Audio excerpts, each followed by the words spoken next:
Bienvenidos a la clase número 6 de la materia electrónica de los sistemas de adquisición, procesamiento y control industrial 1 de la carrera de Ingeniería Electrónica en la Universidad Simón Bolívar. Hoy continuaremos viendo los lazos de enganche en fase. Veremos hoy cuál es el funcionamiento de los lazos de enganche en fase, es decir, su base a su esquema general. Y veremos las partes más importantes de él, que son el detector de fase y el filtro. Y el VCO, ¿no?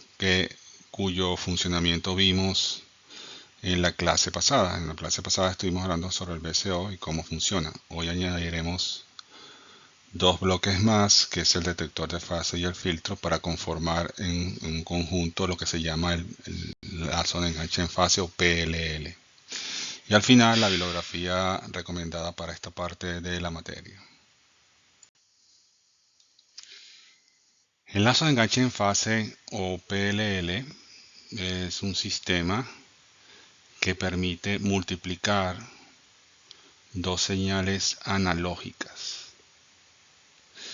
Para poder hacer eso, está formado internamente por tres bloques importantes, aunque usualmente puede aparecer un cuarto que es un amplificador, pero en este caso la versión más sencilla es esta, ¿no? Un detector de fase, un filtro pasa-baja y un oscilador controlado por voltaje. Y, importante, un proceso de retroalimentación entre la salida y la entrada. Esa retroalimentación pues es un factor primordial porque el sistema debe censar la salida en su frecuencia y al censar la frecuencia devolverla hacia la entrada. ¿Cómo funciona esto? El detector de fase es básicamente un multiplicador analógico. Ya vamos a ver sus ecuaciones, algunos detalles importantes de él. Básicamente lo que hace es multiplicar las dos señales de entrada, pero además de eso, producto de esa multiplicación va a quedar dependiendo de la diferencia de fase entre la señal de entrada y la señal que produce el oscilador controlado por voltaje, que como verán está en la última etapa. Es decir, que la salida del oscilador, que como vimos en la clase pasada es frecuencia, bueno, esa frecuencia se compara con la frecuencia de entrada y se produce una multiplicación y un desfasaje entre ambas, de la frecuencia de entrada y la señal de frecuencia de VCO. Y eso es lo que permite alimentar todo el sistema. Entonces el detector de fase lo que hace básicamente es multiplicar las dos señales. Una vez que las multiplica y genera un producto, esa señal debe pasar por un filtro pasabajas. ¿Qué hace el filtro? Elimina las componentes de alta frecuencia. Es decir, si la diferencia entre la señal de entrada, o sea, esa frecuencia es muy alta respecto al VCO, pues por supuesto al multiplicarla, las componentes frecuenciales van a quedar en alta frecuencia y a mí no nos interesa eso. Entonces el filtro no deja pasar, elimina esas componentes de frecuencia que no son interesantes para el trabajo de este sistema, ¿no? Solamente deja pasar las frecuencias muy bajas o el DC. O sea, puede ocurrir que, bueno, lo que llegue, lo que salga de ese filtro sea puramente el DC de las dos señales multiplicadas.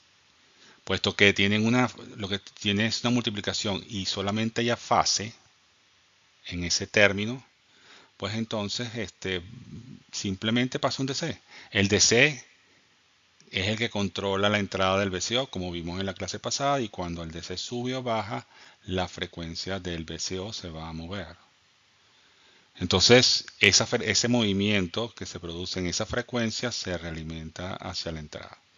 La idea es que al final del día, pues el VCO tenga siempre el valor de la frecuencia de la señal de entrada, como testimonio de que todo está funcionando bien.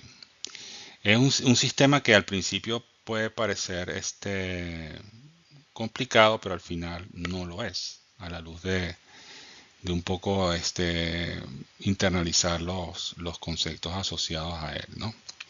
Entonces ahí en ese diagrama en bloques superpuesto a él están un poco las funciones de transferencia que caracterizan a cada bloque. El detector de fases es básicamente una señal de entrada y produce una señal de salida, o sea, multiplica dos señales de entrada y el resultado es un voltaje de salida. Y él tiene que ser lineal, pues, trabajar en una zona lineal, de tal manera que con esa pendiente que es una línea recta, pues la multiplicación sea lo más expedita posible. En el caso del filtro, ya sabemos cómo un filtro pasa baja, una ganancia, no una ganancia, una respuesta plana, porque si el filtro es pasivo, como indica la gráfica, tiene 0 dB, o sea, no tiene ganancia, y luego en una cierta frecuencia de corte las empieza a atenuar. En este caso, si es un filtro de primer orden, es menos 20 dB por década, como se ve en la electrónica pasada, ¿no? Y luego viene el oscilador controlado por voltaje, también esa función de transferencia la conocemos, entra voltaje y sale frecuencia y tiene que hacer una respuesta también lo más lineal posible, tipo recta, ¿no? No necesariamente pasa por el origen, ¿verdad? No necesariamente pasa por el origen, pero bueno, es una recta. Observen ahí que cuando el voltaje de entrada del VCO es 0, tenemos la frecuencia F0, que es la frecuencia de oscilación libre. Así que si el voltaje que entra al VCO es 0, él va a estar en la frecuencia de oscilación libre. Eso nos lleva entonces hacia atrás. Si lo que sale del filtro vale 0, entonces está en la frecuencia de oscilación libre. Y si lo que sale del filtro es 0, probablemente porque el resultado de la multiplicación entre las señales da un valor que es demasiado alto para que pase por el filtro. Entonces, bueno, hay una serie de condiciones que tienen que darse para que todo el sistema funcione adecuadamente. Entonces, un poco para redondear la descripción de todo el sistema, tenemos un circuito, el PLL es básicamente un multiplicador de voltaje. Y el resultado de esa multiplicación se va a ver en la señal de salida del PLL. Hay varias alternativas a esto, ¿no? Pero no son objeto del alcance de este curso, por lo menos no en este momento. Pero es lo que se quiere, ¿no? Es eso lo que se quiere con esos tres bloques. Ustedes pensarán en este momento, ¿para qué lo utilizamos? Bueno, lo vamos a utilizar más adelante cuando profundicemos a unos otros temas asociados a esta materia electrónica. Está por demás decir que esto está muy asociado a temas de comunicaciones, al área de sistemas de comunicaciones electrónicas, sobre todo en la parte de demodulación, pero eso lo vamos a ir viendo poco a poco.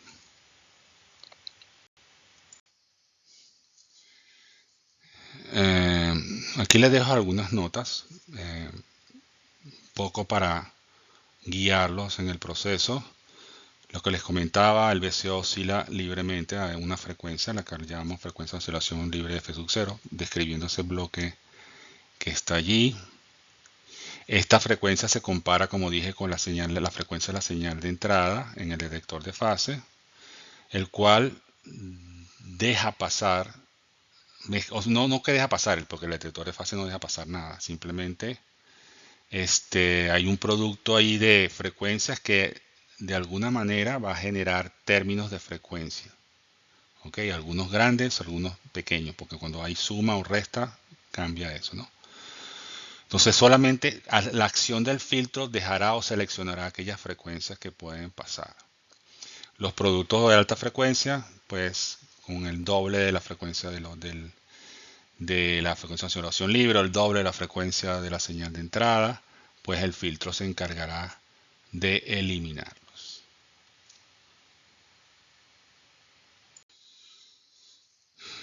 Si la frecuencia de la señal de error, que es básicamente lo que es la comparación entre la señal de entrada y la señal del VCO, son términos donde la frecuencia, son términos de resta, hablando matemáticamente, por supuesto, es lo suficientemente baja para que el filtro pasa baja, no las atenúe, elimine, entonces el resultado de eso será lo que va a controlar el VCO, porque está a su entrada. ¿Ok? Entonces, la idea es un proceso dinámico, no se observa fácilmente, pero es un proceso dinámico, de tal manera que al principio puede haber diferencias, pero si el VCO se mueve automáticamente cuando se ajusta su voltaje de entrada, quiere decir que la medida de que ese voltaje se iguale, perdón, que esa frecuencia se iguale con la frecuencia de entrada, pues los términos de diferencia se van a hacer cada vez más chiquitos hasta que al final se igualen y entonces, bueno, desaparezca, no va a haber diferencia entre uno y ellos. Cuando ambas frecuencias son iguales, esos términos resta se hacen cero. Una vez que el B sub 0 del VCO y la señal de entrada se sincronizan, es decir, que sus frecuencias sean iguales, eso es lo que se llama, vamos a conocer como captura o enganche. El detector de fase entrega una tensión B de error con una componente continua estable necesaria para que el circuito del VCO iguale la frecuencia de la señal de referencia. Ese valor constante va a depender netamente de la fase, no de la frecuencia. Y se requiere para mantener la tensión en un cierto valor, que es la tensión que va a pasar por el filtro y que va a llegar luego al VCO. Entonces el VCO, para poderse mover, para poderse desplazar en frecuencia, necesita que su voltaje de entrada en DC pues cambie. Un poco la idea general de lo que es este sistema. Vamos a suponer entonces que la frecuencia de entrada sigue bajando, empezó a bajar, porque bueno, ese es su comportamiento, y pasa por VCO, sigue bajando. Ahora bien, sigue bajando, sigue bajando, sigue bajando, pero está capturada, ¿no? Y entonces sigue bajando y va a haber un momento en que por mucho que el VCO trate de seguirla, no va a poder continuar así, seguir haciéndola porque lo que sale del filtro no lo permite. Entonces ahí el VCO regresa a su frecuencia de oscilación libre y la señal de entrada sigue bajando. Vamos a suponer que fuera una frecuencia muy baja, mucho menor que la del VCO. Bueno, ahí se desenganchó. Notarán ustedes que en el momento en que la capturó respecto al F0 hay una distancia corta, mientras que cuando ya se le hace imposible seguir capturado, enganchada, la señal es una distancia con un poco más larga. Entonces, eso ya no hay una simetría, o sea, no hay una simetría en tal que el mismo punto en que la capturó va a ser el mismo punto en que la va a soltar, la liberó. No ocurre así. Es un detalle pequeño pero importante.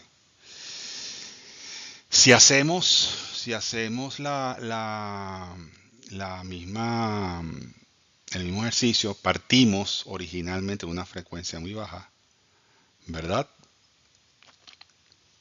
Pero que está muy alejada de F0, que es la frecuencia de oscilación del VCO.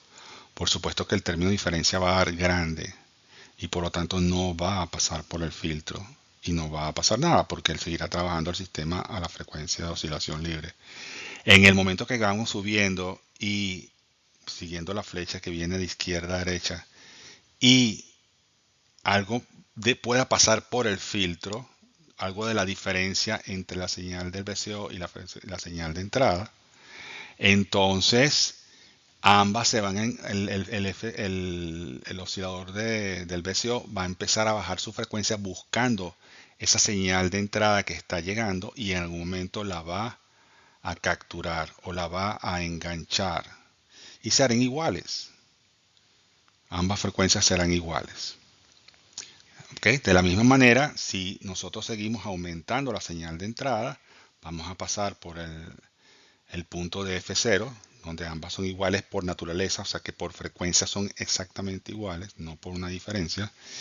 Y luego seguimos subiendo, seguimos subiendo, seguimos subiendo hasta que hay una frecuencia máxima en la cual el VCO puede seguir a la señal de entrada. O sea, bueno, si tú estás moviendo en frecuencia, pero hasta aquí yo te puedo llegar porque las características de operación del VCO en base a lo que deja pasar el filtro, pues hasta ahí la lleva. Baja abruptamente y ya sigue hacia arriba la señal de entrada, pero el sistema pasa otra vez a oscilar a la frecuencia libre de operación porque se desenganchó. No voy a decir descapturó porque bueno, vamos a decir que pierde la captura, pero realmente se va pues. Entonces, eso crea como dos rangos por los cuales se le conoce a los PLL. El rango de captura y el rango de seguimiento. El rango de captura es el conjunto de frecuencias alrededor de la frecuencia de oscilación libre en la cual el sistema puede engancharse o puede capturar la frecuencia de la señal de entrada. O sea, de alguna manera, él captura esa señal y obliga a una frecuencia del sistema, que es la frecuencia que va a salir del VCO, del PLL. O del VCO también, por supuesto. Pues, si están sincronizados, pues obviamente es así. Entonces, ese es un rango de frecuencia. Y hay un rango de seguimiento, que es aquel rango en el cual una vez capturada la señal, una vez enganchada la señal, el VCO o el PLL es capaz de seguir con esa frecuencia a pesar de que ella cambie. A pesar de que esa frecuencia está cambiando, pero como ya la enganchó, la va a poder seguir un cierto rango de frecuencia. Entonces se llama el rango de seguimiento, que ahí aparece como el log range. Y por supuesto en el más estrecho el capture range. Entonces, bueno, esa es la representación más emblemática del PLL. Hemos estado hablando de osciladores desde que comenzamos el curso. Hablamos de osciladores monoestables. Luego hablamos de osciladores controlados por voltaje. Estamos hablando de temas de oscilación. Hasta ahora hemos hablado mucho de frecuencia, ¿okay? Con los requerimientos del programa de la materia. Y esta creo que es la figura más representativa del PLL. Esta representación gráfica que ustedes observan allí. Es un poco de internalizar y ver un poco más adelante cómo se produce todo este movimiento utilizando referencias de PLL comerciales, ¿no?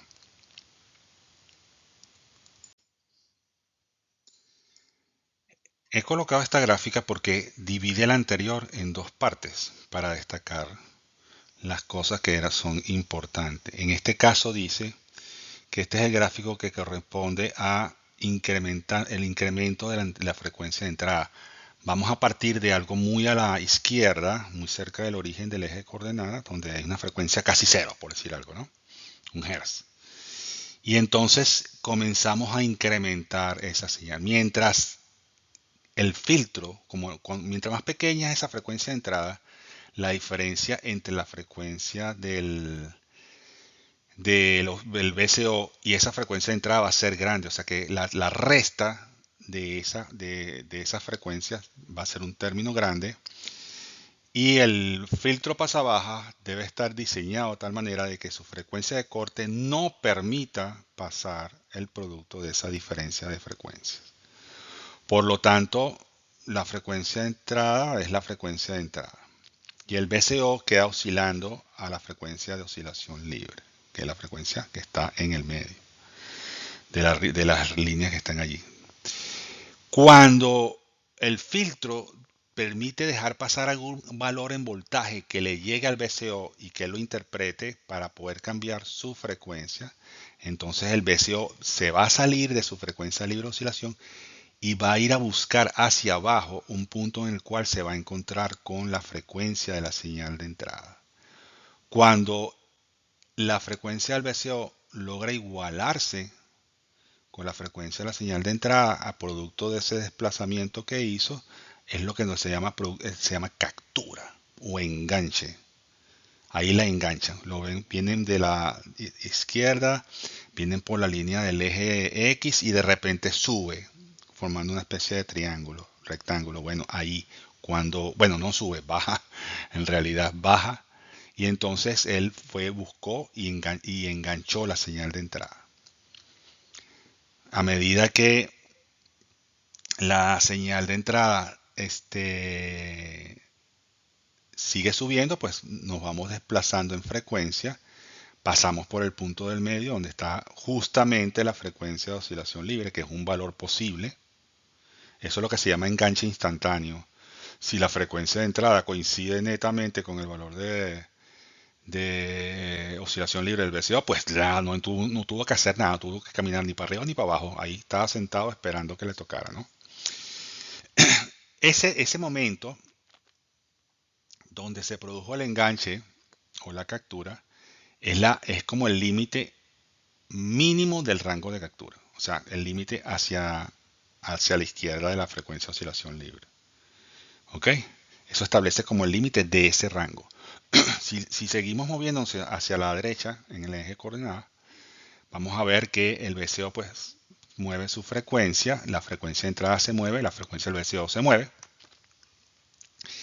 Y él empieza a seguirlo, lo que se llama el log range. Entonces empieza a seguirlo hasta que no puede más. Por más que le cambies, el tipo llegó a su tope de operatividad. O sea, los VCO tienen un tope de frecuencia máxima de salida posible. Si tú le pides más, pues él se sienta, dice, bueno, me quedo en una frecuencia de oscilación libre, pues no puedo hacer más nada. Entonces ahí pierde el enganche y establece un límite superior, que es el límite superior del rango de seguimiento. Ese es el límite superior del rango de seguimiento, que es mayor que respecto a la frecuencia de oscilación libre, es más corto que el rango de captura, el límite inferior del rango de captura. Y bueno, seguimos subiendo y ya no hay más nada que hacer. Eso es un poco separando la gráfica anterior en dos partes.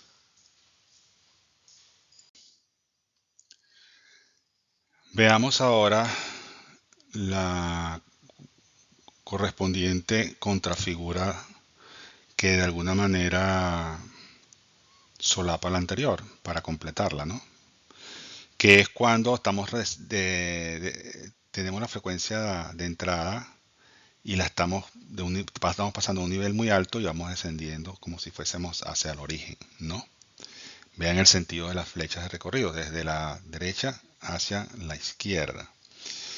Igual pasa con eso. Si la frecuencia es muy alta, la diferencia entre la frecuencia de oscilación libre del VCO y ella no va a pasar el filtro.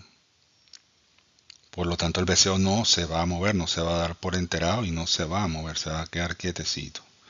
En el momento en que la frecuencia de la señal de entrada que está bajando produce una diferencia tal que pasa por el filtro despierta al VCO, le dice, mira, muévete porque aquí hay un voltaje que te dice que tienes que moverte, y el VCO mueve su frecuencia de oscilación libre, la cambia por supuesto, y la lleva hasta encontrarse con la señal de la frecuencia de la señal de entrada. Ahí se produce la captura por arriba, o sea, la captura superior. Así como en la anterior vimos la captura inferior. Bueno, aquí se produce el enganche o la captura superior, que es la que aparece allí. Y ustedes ven que se forma ese triangulito donde la salida del detector de fase cambia. Entonces, Viéndolo así, bueno, entonces seguimos bajando la frecuencia, pero ya está enganchado, ya está capturado. Seguimos bajando la frecuencia, pasamos por la frecuencia libre de oscilación, que es la más cómoda para el VCO, no tiene que hacer nada.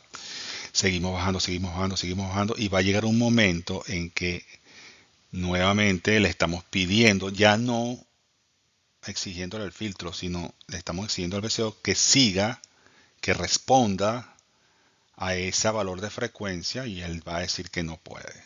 O sea, llega hasta un límite. En ese momento se produce el desenganche. O sea, deja de seguir a la señal de entrada porque ya no puede más.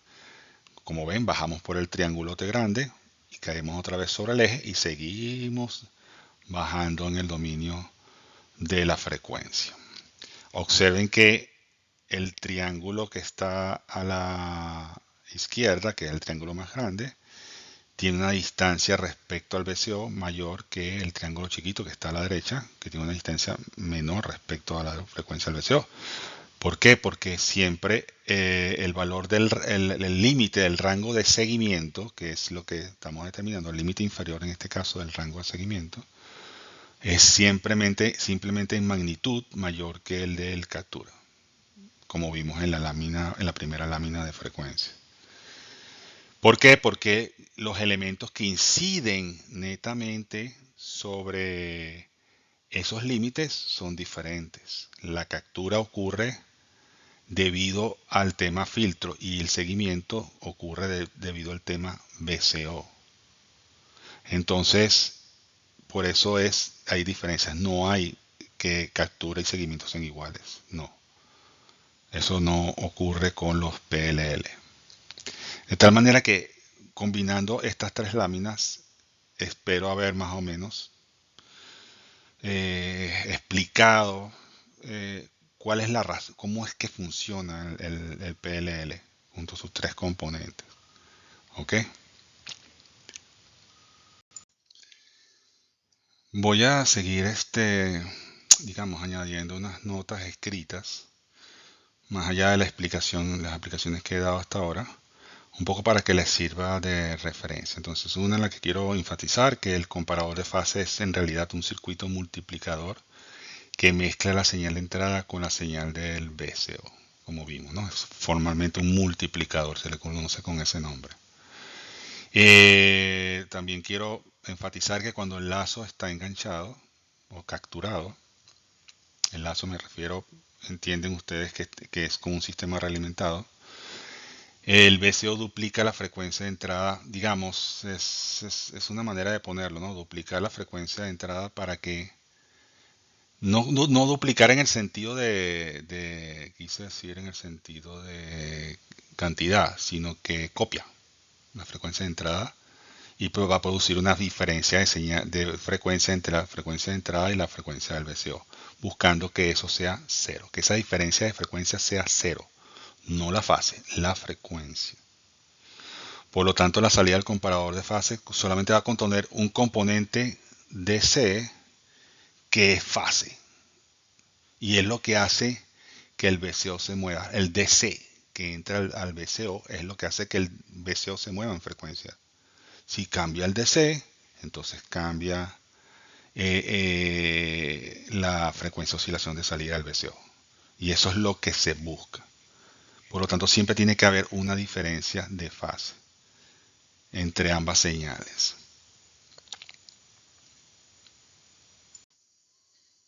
Otra cosa que quiero enfatizar es que tenga en cuenta que cuando el enlace está enganchado, el componente que es la diferencia de frecuencia proveniente del multiplicador es un componente DC, porque ya tienen la misma frecuencia.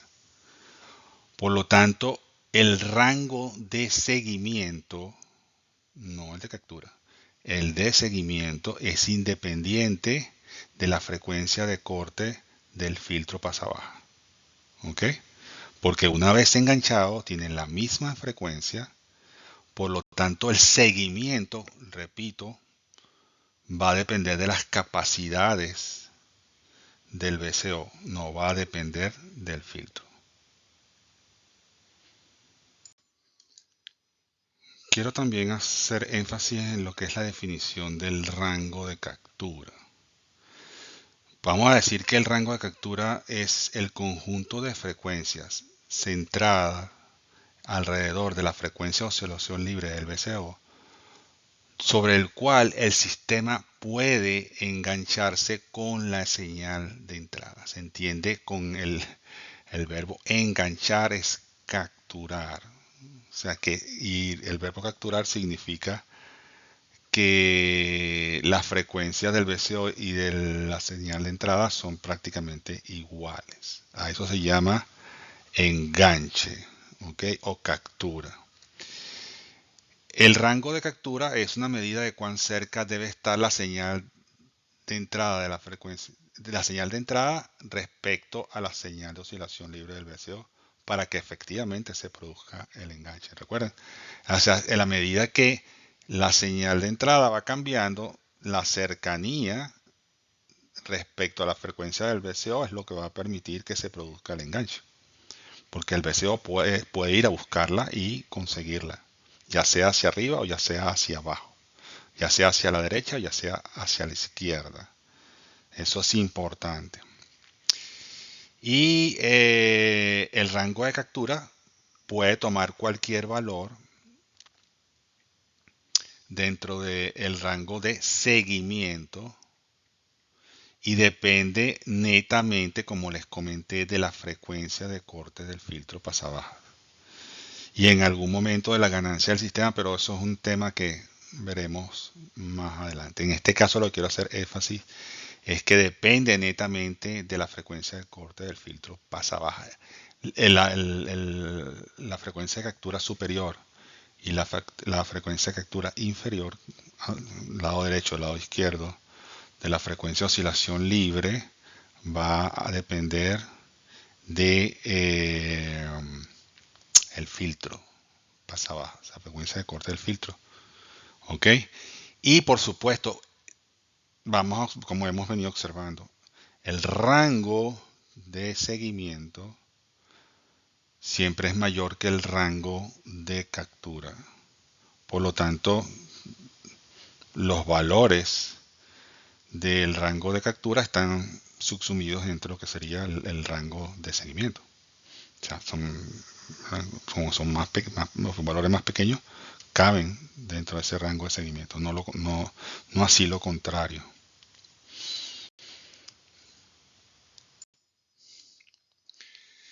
Por otra parte, vamos a definir el rango de seguimiento.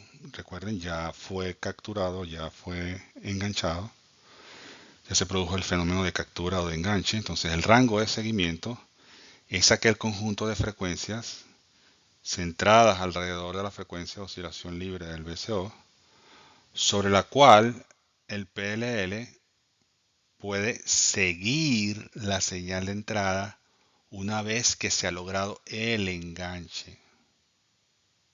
Puede seguir a la señal de entrada porque la señal de entrada se pudo enganchar con el VCO, pero bueno, ya cambia por alguna razón, porque es un sistema de comunicaciones, cambia, pero mientras el VCO lo permita, bueno, va a seguir enganchado con él, ¿no? ¿Ok? Entonces, eso es un poco la primera cosa que quería reforzar. Y que cuando el PLL está enganchado, el componente de diferencia de la salida del comparador de fase es netamente un valor de C y siempre pasará por el filtro. Siempre pasará por el filtro. Porque bueno, la frecuencia de corte del filtro y las características del filtro, que en este caso es un pasabaja, lo va a permitir. Veamos ahora cosas del detector de fase, que es el primer elemento de entrada. Y vamos a ver un poco sus ecuaciones generales. Desde el punto de vista matemático, no hemos conocido qué lo hacen. Eso lo vamos a descubrir ahora, ¿no? Entonces, bueno, como les dije, el detector de fase es un multiplicador analógico, multiplicador señales analógicas. Entonces van a ver en pantalla unas ecuaciones VSDT, que es la señal de entrada con un voltaje máximo, una frecuencia propia de ella y una fase asociada a esa señal de entrada. Y tenemos la expresión del voltaje de salida del VCO, bueno, digamos que caracteriza la señal de salida del VCO, que también tiene un valor máximo multiplicado por el seno de la frecuencia asociada al VSO y la fase.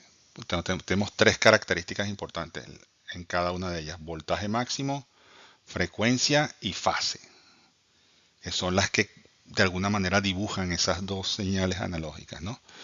La misión del detector, multiplicarla. Entonces, bueno, el voltaje del detector es igual al producto de V sub S por V sub 0. Pongo su representación matemática, la de V sub S y la de V sub 0. Luego digo que K engloba el producto de las constantes voltaje máximo de la entrada por el voltaje máximo del VCO. Y una vez que simplifico la expresión del detector, digo que vamos a hablar de los términos A y B, donde A es lo que está en el seno de la señal de entrada, que es omega st más phi sub s, y B lo que está en el seno de la señal de VCO, que es omega 0 t más phi sub 0.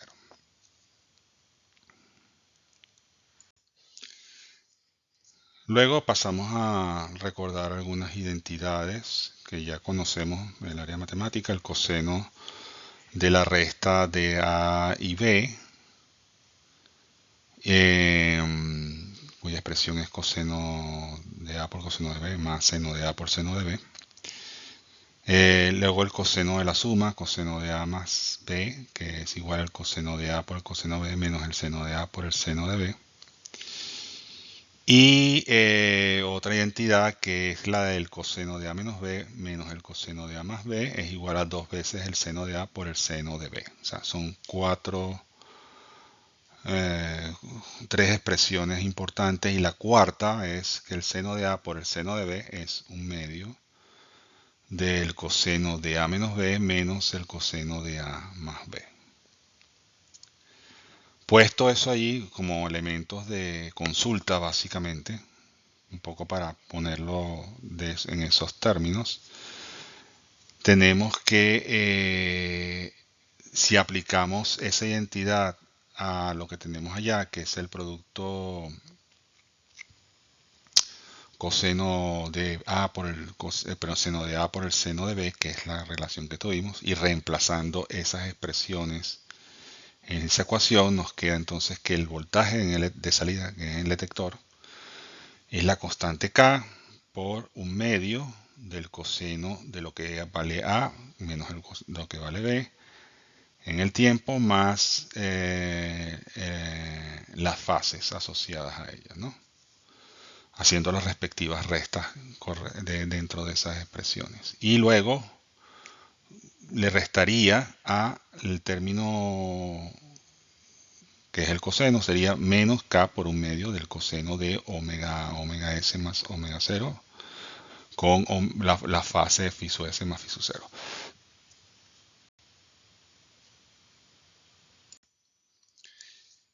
Luego de eso ya tenemos la expresión del voltaje detector de fase, que como ven tiene términos suma de frecuencia y tiene términos resta de frecuencia, ya eso lo habíamos comentado previamente. La expresión del filtro pues es eliminar las sumas y dejar las restas, y al final, si elimino si se igualan la frecuencia de entrada con la frecuencia del VCO, ese término va a valer 0. Y obviamente la salida del filtro pues solamente va a dejar pasar un término que no depende de la frecuencia, depende solamente de la fase, que son valores constantes. Entonces sería K por un medio del coseno de phi sub S menos phi sub 0. Entonces básicamente esto es lo que ocurre. El detector de fase multiplica y el filtro acaba con los términos de frecuencia, que no son, que vayan siéndose cada vez más pequeños hasta que me queda una componente de C, dependiendo del desfasaje que hay entre las dos señales. Por eso les comentaba que es necesario para que el sistema funcione mantener ese componente de C, porque eso es lo que le llega al VCO y lo que va a hacer que él actúe. Si no hay un componente de C que lo mueva, él va a regresar a su frecuencia de oscilación libre. Ahora bien, ¿en qué consiste ese detector de fase para los que son señales analógicas? Básicamente es el arreglo que ustedes ven ahí, ¿no? Dos señales de entrada sobre pares diferenciales con su fuente de corriente que energiza los transistores de los pares diferenciales y que va a permitir producir la salida cero del detector de fase, ¿no? Que es el que acabamos de analizar. Entonces, esto se conoce en este mundo electrónico como el multiplicador de Gilbert, que es una estructura clásica que pueden encontrar en varios libros de texto, los cuales yo estoy haciendo referencia en la bibliografía. Entonces, bueno, la idea es un poco tener idea de qué es lo que pasa aquí, porque dependiendo de la naturaleza de las señales de entrada y sus valores, este circuito puede tener varios usos. De hecho, son 3 usos que tiene. Entonces vamos a ver ahora dónde nos llevan las ecuaciones que conocemos, ¿no? Entonces podemos definir en este caso, observando el circuito, que la corriente de colector 1 es igual a la corriente de colector 3 más la corriente de colector 4, que la corriente de colector de transistor 2 es igual a la corriente de transistor 5 más la corriente de colector de transistor 6, y hay una corriente que al final es la corriente que baja por la fuente de corriente, que es I, que es igual a la suma de la corriente de colector 1 más la corriente de colector 2. Apelando a la expresión de las corrientes de colector en función de el modelo de Eversmall que ya sabemos de electrónica de semiconductores, decimos que las corrientes de colector en general se expresan como la corriente inversa de saturación multiplicado por E al voltaje de base emisor entre el voltaje térmico. Okay, es importante tener esa relación en consideración para poder relacionar voltajes con corriente dentro de este circuito. Por otra parte, definimos el voltaje 1 como la diferencia de voltaje de base emisor 3 y 4 y de la voltaje de base emisor 5, 6. Y el voltaje versus 2 como la diferencia de voltaje base emisor 1 menos base emisor 2. Y al final, la salida del par diferencial, pues la podemos definir como la suma de esas corrientes, la salida diferencial, por supuesto, la suma de esas corrientes multiplicado por la resistencia R que está allí, ¿no? Definimos el voltaje B2 como el voltaje base emisor 1 menos el voltaje base emisor 2. Despejamos el voltaje base emisor 1 de la expresión exponencial, nos queda que Vt por neperiano de IC1 entre I sub S. Y luego ve el voltaje base emisor 2, que es Vt por neperiano de I sub 2 entre I sub S. Esa diferencia, aplicando las propiedades de neperiano, es una división. Y de allí despejo la relación IC1 entre IC2, que es E a la B2 entre voltaje térmico. Y bueno, sabemos que la corriente de la fuente es igual a IC2 más IC1.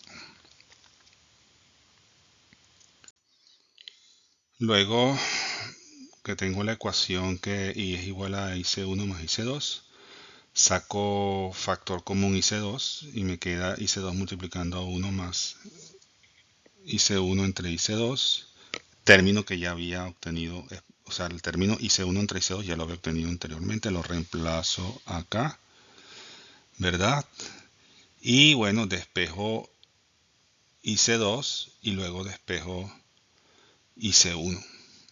De tal manera que me queda la expresión IC2 es igual a 1 a la corriente I entre 1 más E a la V2 sobre voltaje térmico, e IC1 es igual a I entre 1 más E a la menos V2 sobre voltaje térmico. La diferencia entre ambas expresiones IC2 y IC1 es el signo de la exponencial. Procediendo de la misma manera que hicimos con IC1 y IC2, pues le aplicamos la misma lógica a IC3 y IC4, e IC5 y IC6, de tal manera que obtenemos al final una expresión que relaciona esas corrientes con el voltaje V1. IC3 entre IC4 es igual a IC6 entre IC5, es igual a E a la V1 entre VT. Bueno, procediendo de manera similar para IC3 e IC4, tenemos que IC3 es igual a IC1 entre E a la menos V1 sobre T más 1, y IC4 es igual a IC1 entre E a la más V1 entre VT más 1. La diferencia nuevamente es el signo de la exponencial. Y en el caso de 5 y 6, IC5 es igual a IC2 entre E a la V1 sobre VT más 1, y IC6 sería igual a IC2 entre E a la menos V1 sobre T más 1. Ahora sacamos en función de los resultados anteriores los términos diferencias de corriente IC3 menos IC4 e IC5 menos IC6, utilizando las expresiones que dependen de las exponenciales, tal como vimos. Entonces, maniobrando con los términos que obtuvimos, me va a quedar que en el caso de IC3 menos IC4 va a ser igual a I entre E a la menos V2 sobre VT más 1 por la tangente hiperbólica de V1 sobre 2 veces VT.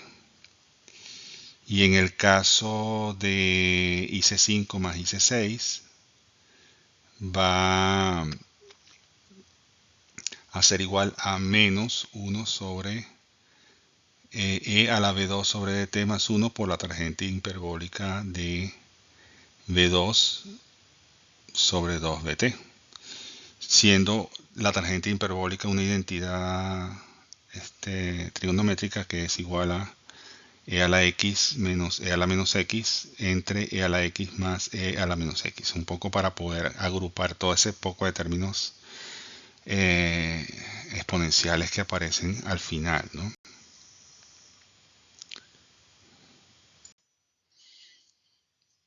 Bueno, ahora determinamos la expresión de B0, que como vimos al principio de toda esta demostración, dependía de la diferencia de las corrientes IC3, IC4, IC5 y IC6, cosas que acabamos de calcular. Por lo tanto, aquí me quedaría que B sub 0 es R por I, por la multiplicación de los términos tangente hiperbólica de V1 entre 2VT, por tangente hiperbólica de V2 entre 2VT. Lo cual, bueno, llegado aquí es como una especie de abstracto.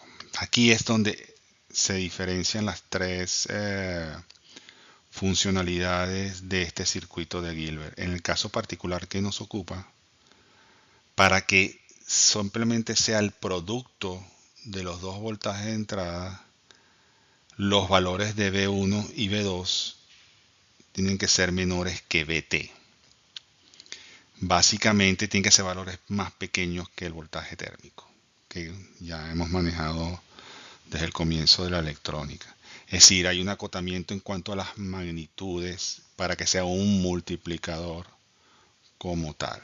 Si eso es así, entonces las tangentes hiperbólicas en base a esa asunción no dependen de la tangente, o sea, tienden a el valor correspondiente, o sea, la tangente hiperbólica de V1 entre 2VT tiende a V1 sobre 2VT, y la tangente hiperbólica de V2 sobre 2VT tiende a V2 sobre 2VT, de tal manera que se contrae la expresión y queda que V sub 0 es aproximadamente igual a R por I por B1 por B2 entre 4 veces BT cuadrado, que es como que dice una gran constante, asumiendo que conocemos el valor de la corriente, por supuesto.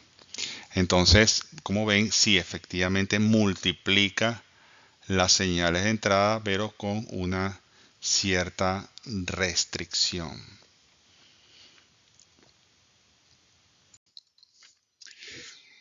En cuanto al filtro, no hay unas grandes exigencias sobre su conformación. O sea, se piensa siempre del modo más sencillo. Una variante común es el filtro RC que muestro en pantalla.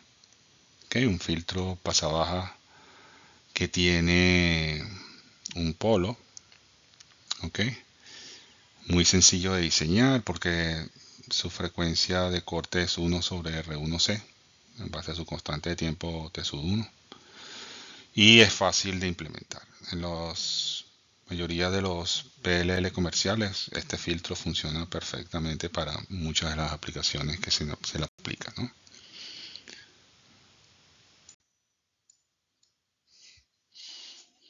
Aquí vemos la característica de transferencia del filtro. Como es un filtro pasivo, no tiene ganancia de voltaje, por lo tanto su respuesta plana es 0 dB o ganancia 1.